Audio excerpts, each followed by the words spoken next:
In today's market update, we're going to be taking a look at four instruments: the S&P 500, the NASDAQ, gold, and also Bitcoin. Before we do that, I must ask you to please make sure that you have read and understood these disclaimers. So let's start with the S&P 500, and I'm not going to repeat everything I've said in previous market update videos, so I would encourage you to take a look at those previous update videos so that you can understand the context of what I'm discussing in today's video. You will know from those recent update videos that we have been discussing the position of the 40-week cycle trough recently. The most likely position, in my opinion, is here in the middle of August, which meant that the trough that we experienced in early October was a trough of 40-day magnitude. You will know that there are other possibilities. For instance, that the 40-week cycle trough occurred in early July or in about the middle of July, which would mean that the magnitude of this cycle trough in October was of 80 days as opposed to 40 days. Now, if this shifting of the magnitude of cycle troughs is something that confuses you, I would encourage you to download the 10 Core Concepts document, which explains the basic ideas behind Hurst cycles approach. And in that document, you will discover the principle of synchronicity that tells us that the troughs of these cycles are synchronized. When our analysis is not absolutely correct, we usually find that the error is simply in the degree of magnitude, and that this stack of diamonds that we see placed over here should perhaps be better placed over there, or maybe even better placed over here. This is a common situation that we face as Hurst cycles analysts, and fortunately, as price action unfolds, there is a very easy way of resolving what the correct analysis is. And so we have been considering a situation where price is bouncing out of a 40-day cycle trough, which formed over here in the first few days of October. It is also possible that that could be the 80-day cycle trough. And it is only slightly possible that that might even be a late example of the 40-week cycle trough forming at the same time. The answer to what the magnitude of that cycle trough is likely to be provided this week when we observe how price interacts with the Hurst cycle tool called the FLD, or Future Line of Demarcation. This is the FLD for the 20-day cycle, and you will know from these market update videos that it is a very useful FLD to watch, particularly when considering the time frame that we generally discuss in these market update videos. Following the trough that formed in early October, price has of course crossed up above the 20-day FLD. We actually measure the crossing point as the point at which median price crosses the FLD, and that generated a target over here of 43.75. Price achieved that target, slightly exceeded it, and now it is moving back down towards the 20-day FLD. We have a 10-day cycle trough that was expected on Friday, or perhaps over the weekend, and we have a 20-day cycle trough that is expected early next week. So how is the answer going to be provided by watching the way in which price interacts with this 20-day FLD? That has to do with the sequence of interactions that we track between price and the FLD. If this trough in the middle of August was indeed the trough of 40-week magnitude, then our first interaction between price and the FLD was over here. That's our A category interaction. At the time that the 20-day cycle trough formed, that would be our B and then C category interaction as price finds support at the level of the FLD. It didn't really find support. It sort of found support for a period of a day or two, but then it dropped below that FLD, which was a bearish sign. Our C category interaction would usually be where price bounces up above the FLD, which it failed to do because it was already below the FLD, giving us an early warning of bearish price action to come. Our D category interaction is where price would drop down below the FLD again on its way down to the 40-day cycle trough. We might label this interaction over here a D category interaction. If this was a 40-day cycle trough, then the price cross above the FLD that we experienced last week would be labeled an E category interaction. And the next thing that we would expect to happen would be for price to cross down below the FLD, heading down towards the next 80-day cycle trough expected in November. That would be labeled an F category interaction. But now, what if the trough in the beginning of October was in fact a trough of the 80-day cycle?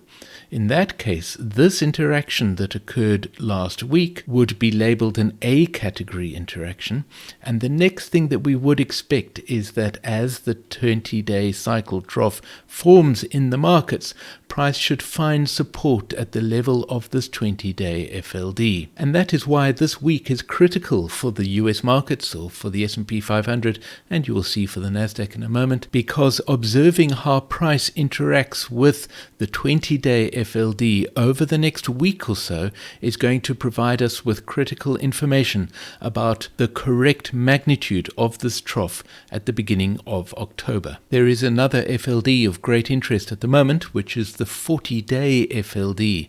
Price came up to the 40-day FLD, as you can see on Thursday of last week, where it clearly found resistance and started moving down. You can see that in the few hours of overnight price action, I'm recording this video before the US markets open, price has almost by default ended up above the 40-day FLD. We cannot claim that price has crossed the FLD because of the fact that we need median price to cross the FLD. But again, this is going to provide us with very useful information.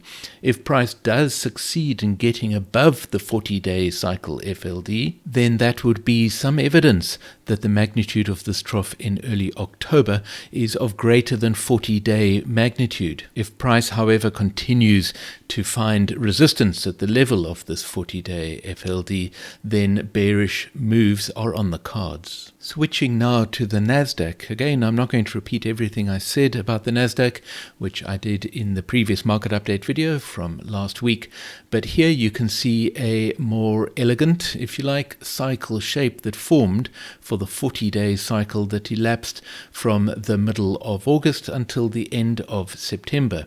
Here is the fairly clear M shape for that cycle.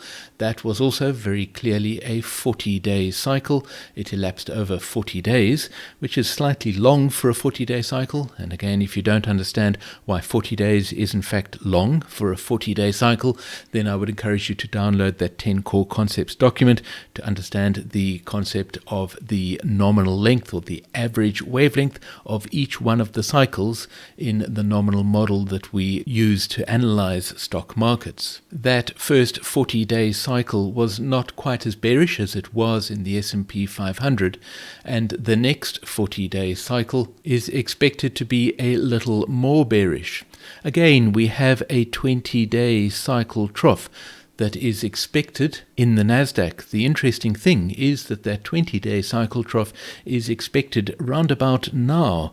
The reason for that is that, of course, the 40-day cycle trough has been marked at the end of September, as opposed to this low point in the first few days of October, because in the NASDAQ, this price point over here was not lower than the price point at the end of September, indicating that the 40-day cycle trough probably formed in the last few days of September as opposed to the first few days of October. And so again, we have a critical moment in the NASDAQ. Here is the 20-day cycle FLD. If this analysis that we see on the chart at the moment is the correct one, then of course this was the E category interaction that we experienced 2 weeks ago in the case of the NASDAQ, and the next expected interaction is going to be the F category interaction, where we would expect price to drop down below the 20-day cycle FLD on its way down to the next 80-day cycle trough expected in the first week of November. Because of the principle of commonality that tells us that there is a great deal in common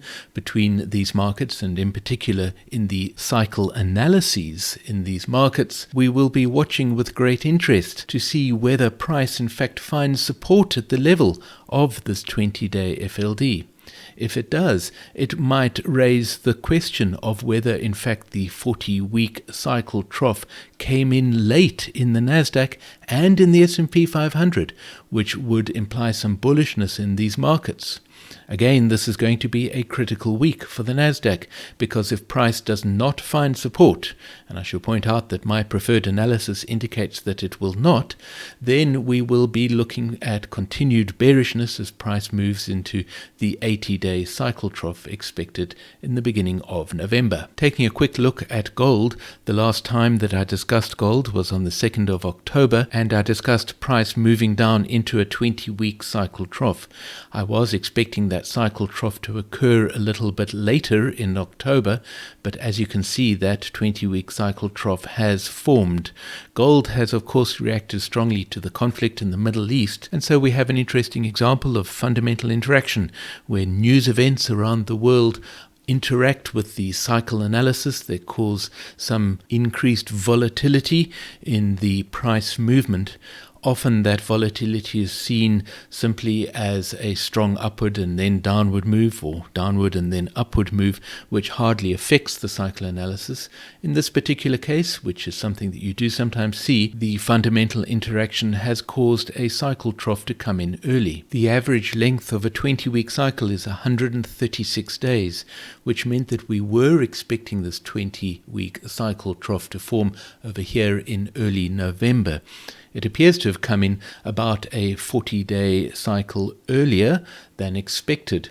Now, I should point out again that the trough analysis in gold is not always reliable, because it is more likely that the peaks are synchronized in gold, and you will often find this kind of anomaly in gold where troughs appear not to be entirely synchronized, and that is, in my opinion, what has happened here. We have an unsynchronized 20-week cycle trough that has formed slightly early. I should point out that it formed 99 days after that trough at the end of June, which I have phased in this analysis as a 40-week cycle trough, and so 99 days is of course 37 days earlier than the average length of a 20-week cycle. But the interesting thing, as I have pointed out in previous market update videos about any instrument really, is that when you see a very clear cycle trough forming like this in the markets, it is often a very good idea to measure the number of days that elapsed. And as you can see, that was about 50, 51 or 49 days, depending on where exactly you place that trough that formed over here in the middle of August. And so, of course, double 50 days, because you simply assume that that cycle keeps beating with the same rhythm, and it had just formed a 50-day long cycle, so you double that and you get a length of 100 days, and so it is very likely that the 80-day cycle has been running short in gold. It played out over 50 days from the end of June up until the 3rd week of August, and it simply repeated another 50-day cycle to bring us into this early 20-week cycle trough in October. A few interesting things to point out in terms of our analysis of gold. I've mentioned that peaks are, in my opinion, usually more reliable, but we have an interesting situation with this 20-week cycle peak, which in my previous video I discussed as having been likely to have occurred over here in about the middle of September. However, you will notice that we still have a nest of highs in our analysis, indicating that this 20-week cycle peak has not really been confirmed by the necessary cycle tools, making it still possible that that 20-week cycle peak is actually occurring about now. Here is the VTL for the 80-day cycle. You will notice that that VTL connects the peak of this 80-day cycle over here, and it also connects this peak, which is also certainly a peak of at least 80-day magnitude according to the trough analysis, and it is likely to provide an interesting area of resistance. We should not be surprised to see price dropping away from this 80-day cycle VTL. However, if this is a 20-week cycle trough over here, we would expect this 80-day VTL to be crossed to the upside. If we zoom in, we can see that at the moment the trough analysis is looking fairly good and clean. We have a 20-day cycle trough expected sometime this week. Then we have a 40-day cycle trough expected in early November, and we have a very neat nest of lows for an 80-day cycle trough expected over here at the end of November or early December. And so again, we will be watching our FLDs. Even though price is likely to recoil a little bit from this 80-day cycle VTL, we are looking for price to find support at the level of this 20-day FLD at the time that the 20-day cycle trough forms, which is expected this week. And so we have an interesting level of support over here in terms of that 20-day FLD. Finally, let's take a look at Bitcoin. Bitcoin has been fairly challenging to analyze in recent times because of the fact that there has been so much news around cryptocurrency and Bitcoin generally. Of course, there was the FTX debacle at the end of last year, and that shook the market up to a large degree. And so identifying cycle trough positions has been fairly challenging. We've also had moments such as this over here, which is clearly an example of fundamental interaction where some kind of news event caused price to turn up and then immediately collapse over the next few days. But there has been some clarity that has started emerging in our analysis of Bitcoin. The first thing to point out is this 18-month cycle peak, which probably occurred in June, which has likely given us this bearish pressure that we have been experiencing.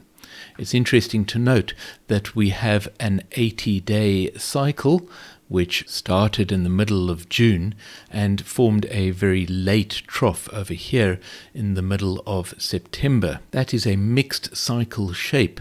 It formed an early peak, as you can see over here, which is a bearish indication, but in fact it did not reach down to a lower price as it formed its trough.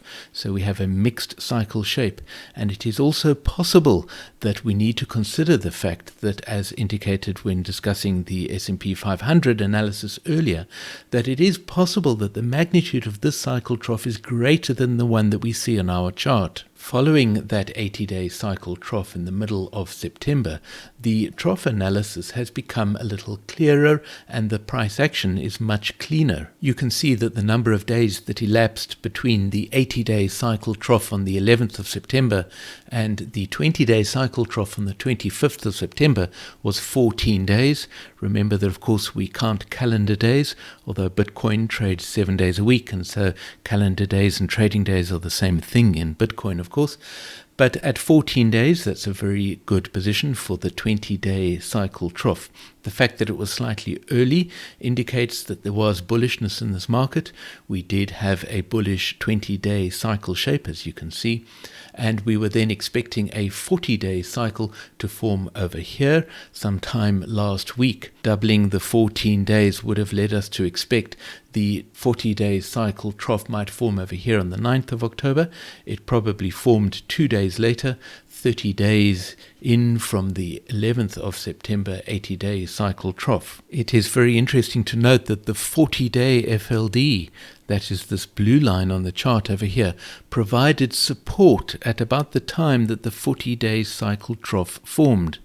Now, if this was only an 80-day cycle trough that formed in the middle of September, then that would imply that we, of course, have a 20-week cycle trough looming ahead of us. And we would expect at this point for price to cross down below the 40-day FLD. The fact that price instead found support at the level of the 40-day FLD is particularly interesting because it raises the possibility that this trough in the middle of September is of greater magnitude than 80 days. If this trough that formed in the middle of September was in fact of 20-week or even greater magnitude, then we would expect price to find support at the level of the 40-day FLD at about the time that the first 40-day cycle trough formed.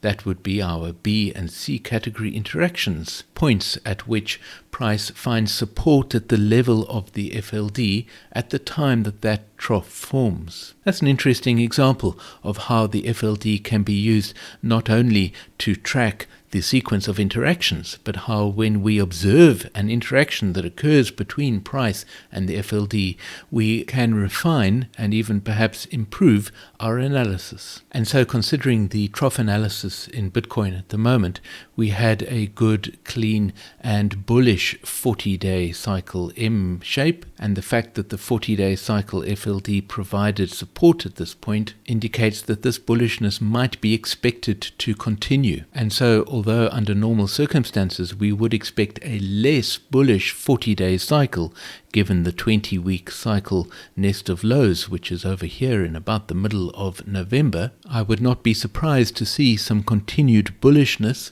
because of the fact that the magnitude of this cycle trough might in fact be greater. I do hope you found this market update useful and interesting. If you have any questions, please put them in the comments below this video or join us on our Hurst Cycles Discord server.